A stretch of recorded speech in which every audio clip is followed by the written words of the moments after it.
നിങ്ങൾ ഒരു trading beginner ആണെങ്കിൽ തീർച്ചയായും അറിഞ്ഞിരിക്കേണ്ട സ്ട്രാറ്റജികളിൽ ഒന്നാണ് ചാനൽ ട്രേഡ് സ്ട്രാറ്റജി.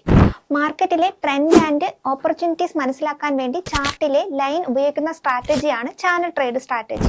ഈ ഒരു ചാനലിന്റെ റെസിസ്റ്റൻസ് ഏരിയയിൽ മാർക്കറ്റ് എത്തുമ്പോൾ സെൽ ഓപ്പർച്യൂണിറ്റിയും അതുപോലെ ഈ ഒരു ചാനലിന്റെ സപ്പോർട്ട് ഏരിയയിൽ മാർക്കറ്റ് എത്തുമ്പോൾ ബൈ ഓപ്പർച്യൂണിറ്റിയും ആണെന്നാണ് നിങ്ങൾ മനസ്സിലാക്കാനുള്ളത്. ഈ ഒരു സ്ട്രാറ്റജിയുടെ ഹെൽപ്പോടുകൂടി ട്രേഡിംഗിൽ കൂടുതൽ ഓപ്പർച്യൂണിറ്റീസ് നിങ്ങൾക്ക് കാണാൻ കഴിയും. മാത്രവുമല്ല ട്രേഡിംഗിന്റെ പല വശങ്ങളെയും എക്സ്പ്ലോർ ചെയ്യാനും നിങ്ങൾക്ക് സാധിക്കുന്നതാണ്. ഈ ഒരു സ്ട്രാറ്റജി എഫക്റ്റീവായി യൂസ് ചെയ്യുന്നതിലൂടെ ഏത് ട്രേഡറിനും നല്ലൊരു വിൻ റേറ്റോട് കൂടി ട്രേഡ് ചെയ്യാൻ സാധിക്കും. ഇത് ബേസിക് ആയിട്ടുള്ള കാര്യങ്ങൾ മാത്രമാണ്. നിങ്ങൾ ഇതിനെക്കുറിച്ച് കൂടുതൽ അഡ്വാൻസ് ആയിട്ട് പഠിക്കുക, എന്നിട്ട് മാത്രം ട്രേഡ് ചെയ്യുക. For more details contact us.